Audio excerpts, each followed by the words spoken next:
Faith today often looks quite mechanical. Walk down any busy street and you'll spot them.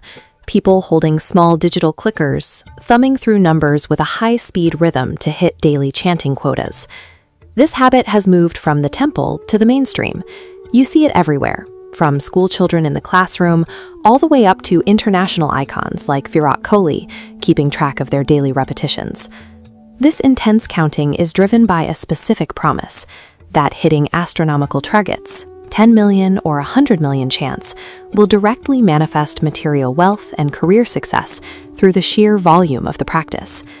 But if we look backward, these high-speed digital quotas stand in stark contrast to the original tools of the practice. A traditional Rudraksh mala demands a slow, deliberate physical cycle. Approaching this tradition as a transactional exchange for cash misses the deeper framework of the philosophy. To see what the practice is really doing, we have to look past the clickers and understand how ancient thinkers mapped out the literal physics of human action.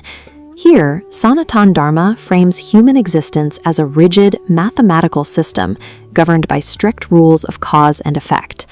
The baseline variable in this system is called kriya, which simply translates to physical action or motion. Think of a rock naturally breaking loose and tumbling down a mountainside. It moves, it has physical impact, but there is zero intention. Now imagine that same rock hitting the ground, but this time a young boy deliberately threw it. The physical motion is identical. However, adding human intention to the equation transforms that simple action into something entirely different: karma. The universe records any action fueled by intention. Combining physical action with a desired outcome generates a metaphysical debt. This debt pours into three containers: sanchit for past lives, prarabdha shaping the present, and kriyamana, the brand new debt created right now. Because we constantly make choices driven by our desires, anger, and ego, we remain locked in a continuous cycle, constantly filling these buckets and ensuring we always owe the universe something. Animals bypass this trap completely. A lion stalks its prey purely out of physical hunger. It doesn't hold a grudge against the herd or plot a grand strategy driven by ego. It acts entirely on instinct. Humans, on the other hand, are burdened by a deep sense of self.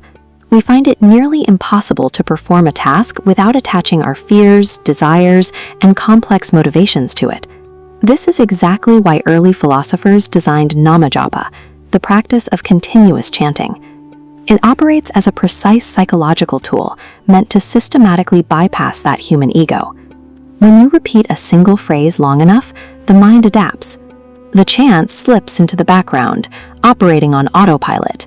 It becomes a subconscious rhythm, much like how you can tie your shoes or drive a familiar route without actively thinking about the individual steps. Once the chant occupies that subconscious space, something fascinating happens to our equation.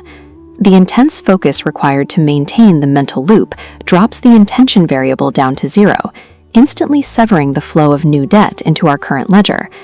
This mechanical exploit allows the practitioner to neutralize the ego, effectively hitting pause on the continuous cycle of human karma. Knowing how this mechanism works reveals the flaw in the modern trend. Many practitioners use their daily chanting targets as an excuse to retreat from their jobs, their studies, and their families, passively waiting for good fortune to arrive. The ancient texts describe this practice more like a mental whetstone. The relentless repetition is designed to grind away distraction, steadily sharpening the mind's focus and expanding its capacity over time. But a razor-sharp knife is completely useless if it sits in a drawer and never cuts anything. Once the mind is focused and the ego is quieted, that clarity must be actively applied to your actual life, whether you are solving a complex math equation or supporting your family. Think about taking a child to the doctor.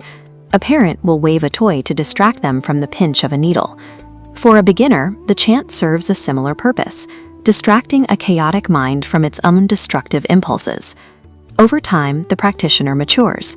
The ultimate goal is to build a mind so resilient and disciplined that it can watch the needle go in without needing a distraction, bravely facing life's inevitable pains and daily duties head-on.